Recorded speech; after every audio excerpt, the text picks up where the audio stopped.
Hello friends, welcome to study with Mayank. मैं हूं आपका मयंक और आज ला रहा हूं मैं आपके लिए भारतीय राज्य व्यवस्था से चैप्टर नंबर 59। देखिए यहाँ पर आज हम जो है केंद्रीय सतर्कता आयोग यानी सेंट्रल विजिलेंस कमीशन, इसके बारे में जानेंगे, इसकी संरचना के बारे में जानेंगे, इसका एक सीडीआई एक विभागीय जांचों के लिए आयुक्त यहाँ पे गठित किया जाता है इसके तहत, उसके बारे में जानेंगे। ठीक है, तो इसका पूरा क्या क्या प्रावधान है, क्या रोल है इसका, तो वो सब हम इस अध्याय के तहत जानेंगे। तो चलिए स्टार्ट करते हैं आज का वीडियो, देखते हैं हमें क्या क्या नोट डाउन करना है और क्या क्या डिस्कस करना है। देखिए वीडियो स्टार्ट करने से पहले आप लोगों से कहना चाहूँगा कि आप लोग वीडियो को लाइक शेयर करना बिल्कुल भी ना भूलें। बात करते हैं यहाँ पर सेंट्रल विजिलेंस कमीशन की। देखिए सेंट्रल विजिलेंस कमीशन जो है ये केंद्र सरकार में एक प्रमुख संस्था है। इसका काम है भ्रष्टाचार को रोकना, यानी करप्शन को रोकने के लिए एक बनाई हुई प्रमुख संस्था है जो कि सेंट्रल गवर्नमेंट ने इसको बनाया है। देखिए इसका जो गठन हुआ है वो सन 1964 में हुआ है। केंद्र सरकार के द्वारा पारित एक प्रस्ताव के तहत इसका गठन हुआ है। ठीक है, और इसको जो बनाने की सिफारिश थी वो की गई थी कि एक संस्थानम समिति थी, के संस्थानम समिति थी 1962-64 में आई थी। इसकी सिफारिश पर इसका जो है गठन हुआ था। तो आप ये याद रखना। देखिए अक्सर ये प्रश्न पूछ लिया जाता है कि सीबीसी का गठन किस समिति के आधार पर हुआ था। सीबीसी का गठन जो हुआ था वो संस्थानम समिति की जो सिफारिशें थी इसके आधार पर इसका गठन हुआ था। और कब फॉर्मेशन हुआ है? 1964 में हुआ है। ठीक है, देखिए शुरुआत के जब स्टार्टिंग में ये बन के तैयार हुई थी तब शुरुआत में ये ना तो संवैधानिक ना ही सांविधिक किसी प्रकार की संस्था नहीं थी, लेकिन सन 2003 में इसे जो है यहाँ पर इसे एक सांविधिक दर्जा दे दिया गया है अधिनियमित करके।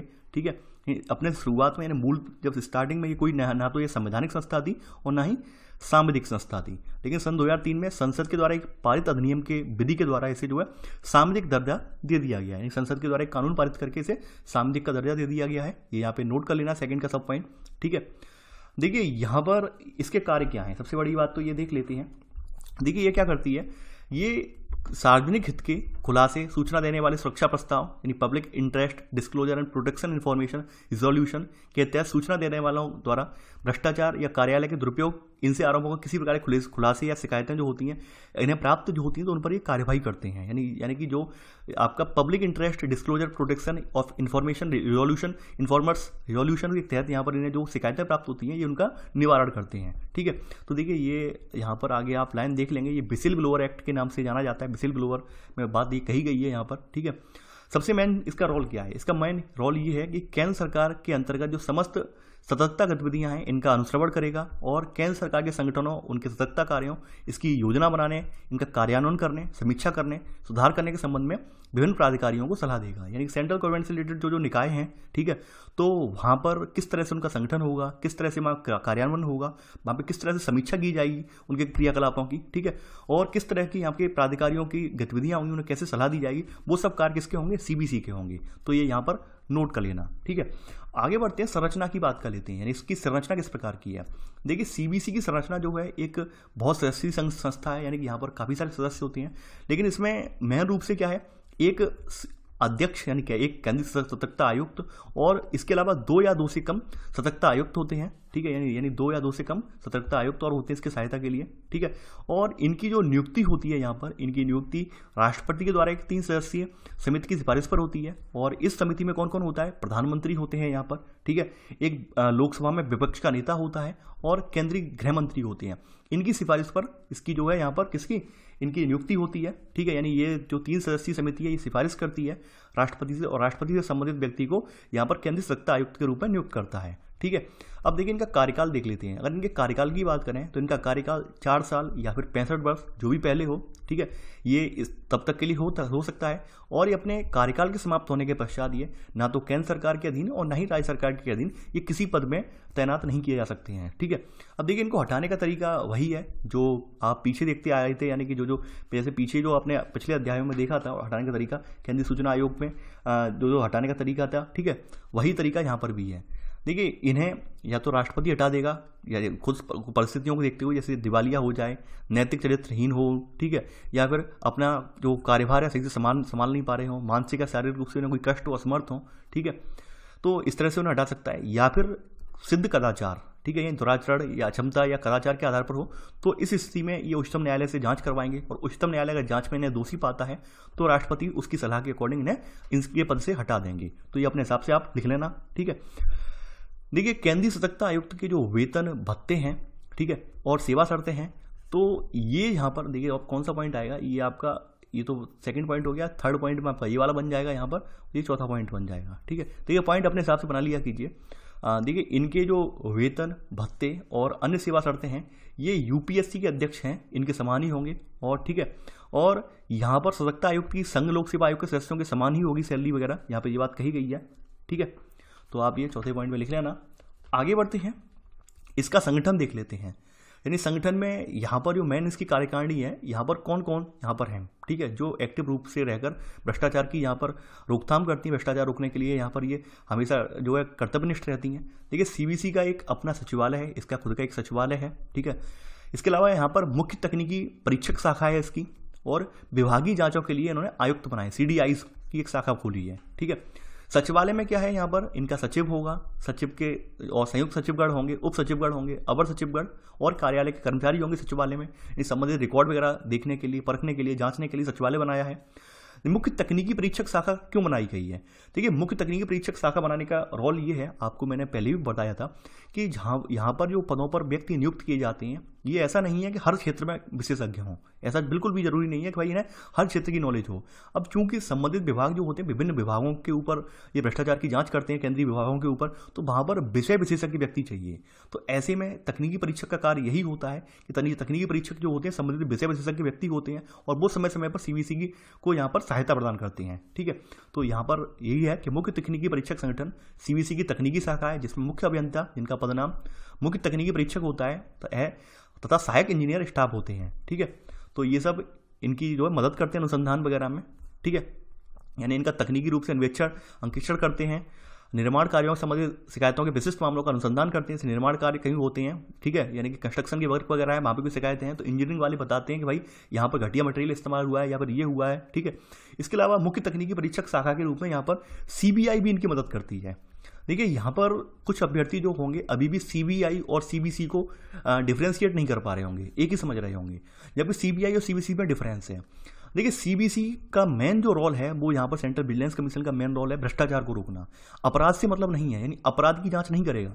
जबकि सीबीआई मल्टीपर्पज है। मल्टीपर्पज का मतलब क्या है कि अपराध को भी रोकेगा, अन्य यानी भ्रष्टाचार से रिलेटेड मामले हैं वहां पर अगर सौंप दिए जाएंगे तो वो भी देख लेगा। ठीक है, लेकिन मेनली इसका गठन किया गया था अपराध को रोकने के लिए। आप आगामी अध्याय में सीबीआई के बारे में जानेंगे तो इस तरह से डिफर है। ठीक है, लेकिन सीबीआई से ये हेल्प ले सकते हैं, सीबीआई भी इनकी जो है बहुत ज़्यादा हेल्प करती है। यहाँ पे लिखा है सीबीआई को उसके ऐसे अनुसंधानों में मदद करना जो तकनीकी मामलों से संबंधित है, दिल्ली स्थित संपत्तियों के से मूल्यांकन संबंधित है।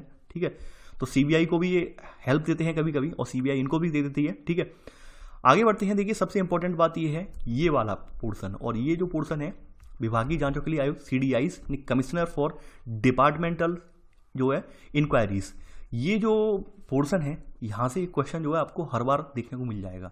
आपने सुना होगा सीडीआई लगा दी, सीडीआई जांच लगा दी, तो लोग समझ नहीं पाते हैं सीबीआई और सीडीआई में डिफरेंस क्या है।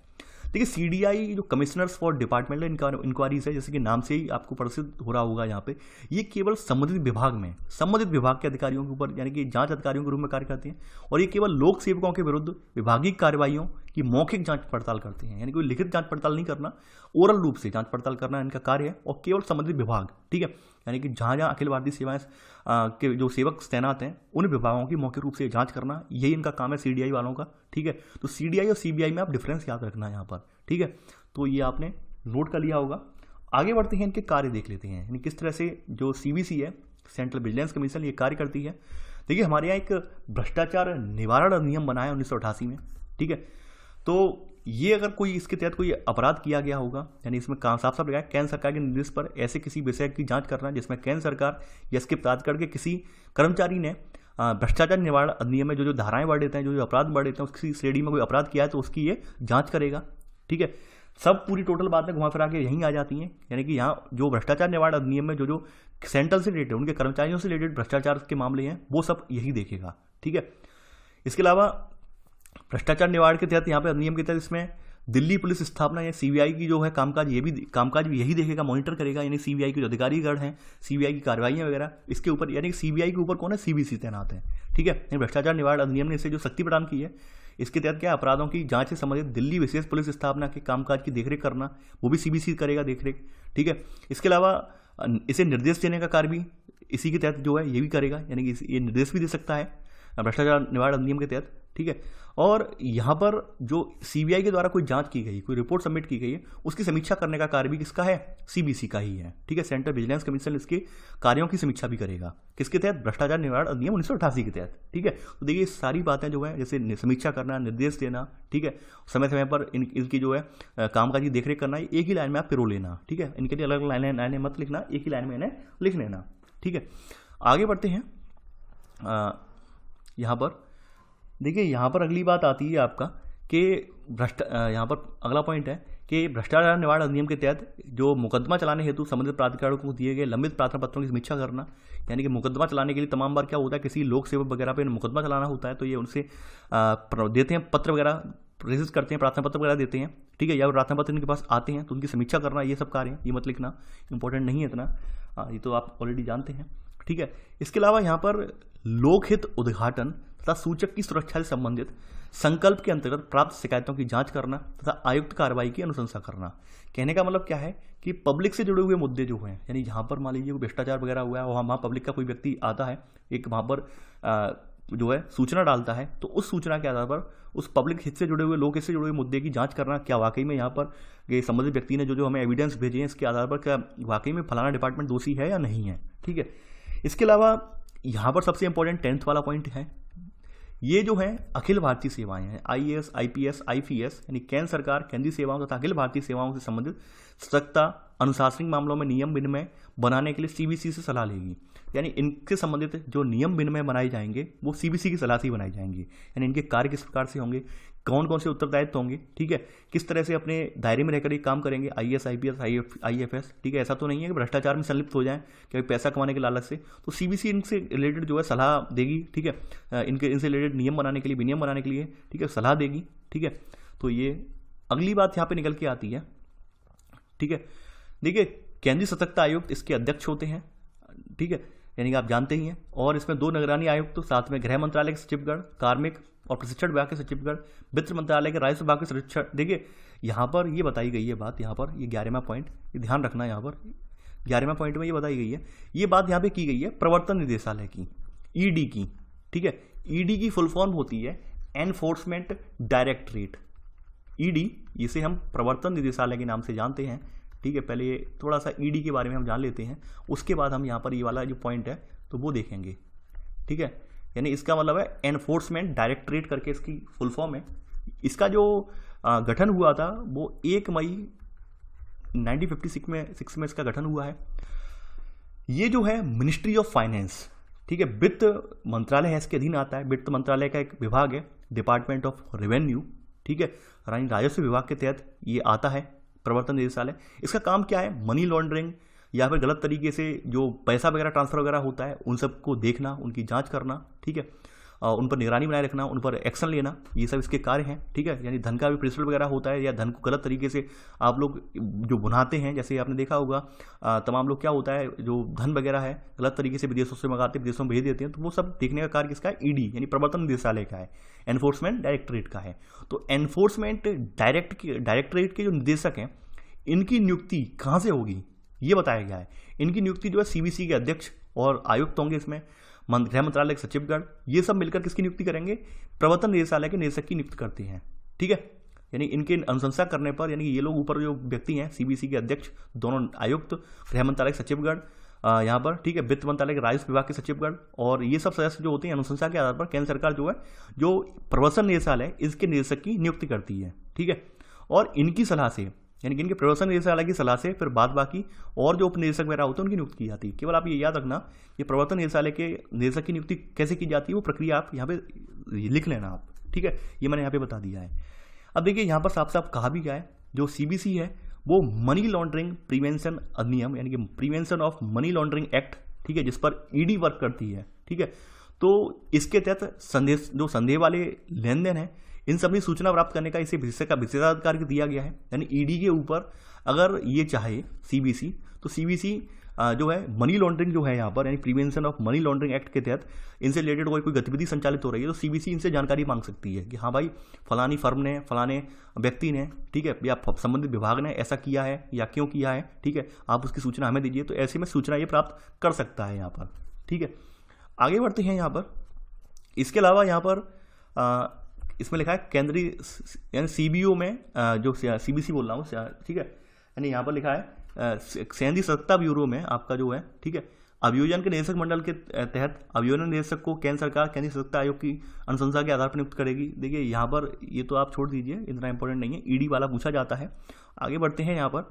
अब देखिए यहाँ पर जो सीबीआई वाला है प्रोसीजर, सीबीआई के निदेशक नियुक्त किए जाएंगे वो भी इन्हीं की अनुशंसा पर नियुक्त किए जाते हैं, ये बहुत इंपॉर्टेंट है, ठीक है। यानी कि जो केंद्रीय सतर्कता आयुक्त है इसके अध्यक्ष हैं, और इसके अलावा गृह मंत्रालय के सचिवगण, कार्मिक और प्रशिक्षण विभाग के चयन समितियों के सदस्य, इनकी अनुशंसा पर केंद्र सरकार केंद्रीय निगरानी ब्यूरो, ठीक है, सेंट्रल ब्यूरो ऑफ इन्वेस्टिगेशन, ठीक है, जिसे हम केंद्रीय अन्वेषण, ठीक है, ब्यूरो कहते हैं, तो इसमें पुलिस अधीक्षकों के पद पर अधिकारी एक नियुक्त करती है, ठीक है। देखिए निगरानी ब्यूरो की बात हो रही है यहाँ पर, यानी अन्वेषण की बात नहीं हो रही है, सॉरी सीबीआई की बात नहीं हो रही है।